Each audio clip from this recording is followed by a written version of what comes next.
disciplinario. La formación hospitalaria nos dio, como dice muy bien Aide, mucha experiencia, porque uno ve muchas cosas diferentes, y el hecho de poder compartirlas y poder sentarse con colegas de otras profesiones, y poder, digamos, que uno diga lo que piensa, que el otro diga lo que piensa, desde diferentes ópticas y desde diferentes aristas, eso enriquece muchísimo. Y entonces uno siente que cuando estuvo muchos años en hospitales, ¿no? En hospitales públicos, y ve tanta cantidad de niños con tanta patología tan diversa, cuando abre la puerta de su consultorio y aparece un pacientito nuevo, dice, esto yo ya lo vi, esto me parece que... Y esa experiencia no te la dan los libros, no te la da el conocimiento científico ni académico, que por supuesto uno lo tiene que tener, porque si no, no sabe qué está mirando, pero a mí me parece que el valor de la experiencia clínica es insustituible, digamos, ¿no? Y también la posibilidad que siempre ha tenido Aide y que quiero seguir teniendo yo, mientras trabaje de esto, es la posibilidad de abrir la cabeza y de cambiar los paradigmas de acuerdo al contexto que nos rodea, ¿no? Y creo que la situación de este último tiempo nos ha hecho una sacudida tan grande, un cambio tan grande de paradigma, no solamente en esta instancia de capacitación, sino con la terapéutica, con los pacientes, lo que tuvimos que aprender y rediseñar para poder seguir dando respuesta a los padres que están preocupados, a los niños que siguen teniendo dificultades y a las dificultades que se suman por este contexto. Así es que, bueno, esta es una profesión como la de todos ustedes, cada uno en su métier. Es una profesión con la que uno nunca se tiene que aburrir, porque no. Si se aburrió, sonaste, dedícate a otra cosa, ¿no? Esto te está sacudiendo todo el tiempo. Y bueno, nada, me parece que después de tantos años de trayectoria, Aide es una maestra y yo aprendí mucho de ella. Así que bueno, para mí es un gusto estar compartiendo con vos este espacio. Muchas gracias, Alicia, muchas gracias. Bueno, vamos a lo que nos compete hoy, ¿no? Que es el lenguaje, las alteraciones, el desarrollo, no el desarrollo típico, porque no me detuve en esa instancia, sino justamente en las dificultades que puede presentar un niño en relación al desarrollo de su lenguaje. Y la idea de las clases que se subieron es que ustedes primero conocieran y nos pusiéramos a punto con alguna terminología que es bastante específica en relación a lo que tiene que ver con el lenguaje en sí mismo, que son los dominios y las dimensiones, ¿no? Que abarca el lenguaje.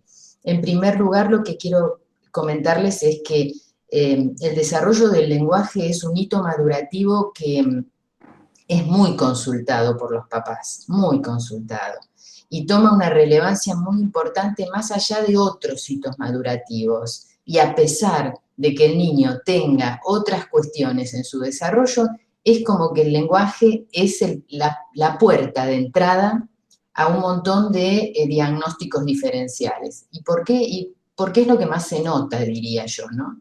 El niño que no habla o el niño que lo hace muy mal, socialmente es muy detectado, ¿no? Y entonces eso hace que el motivo de consulta muchísimas veces sea el lenguaje, a pesar de que hay otras cuestiones en el desarrollo de ese niño que no están bien.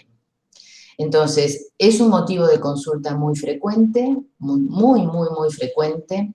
No siempre es el motivo principal del defecto en el desarrollo de este chico o de la alteración. Sin embargo, es la puerta de entrada.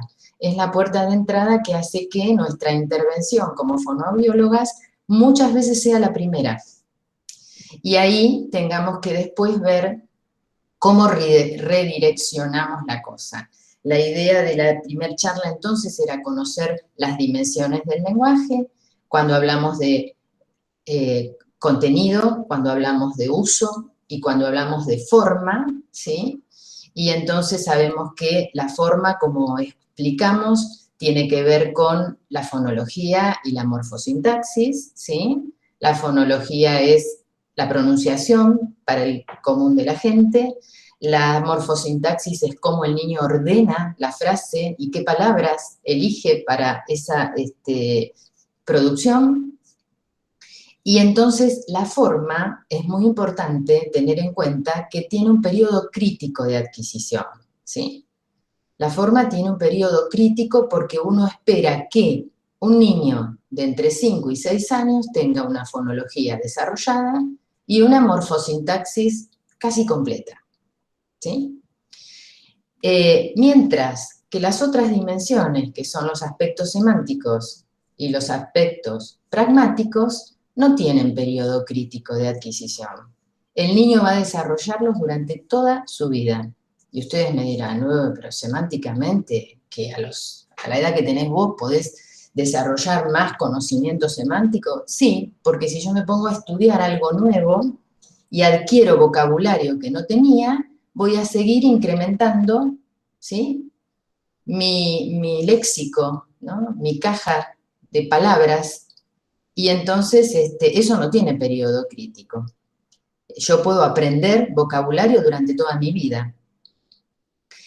Y los aspectos del uso funcional del lenguaje, el módulo de la pragmática, también se enriquecen durante toda la vida del sujeto, desde que nace y empieza a comunicarse con su mamá cuando le da la teta, ¿no? Y empieza a tener ese, que algunos autores llaman esa primer conversación, ¿no? De devolución de miradas.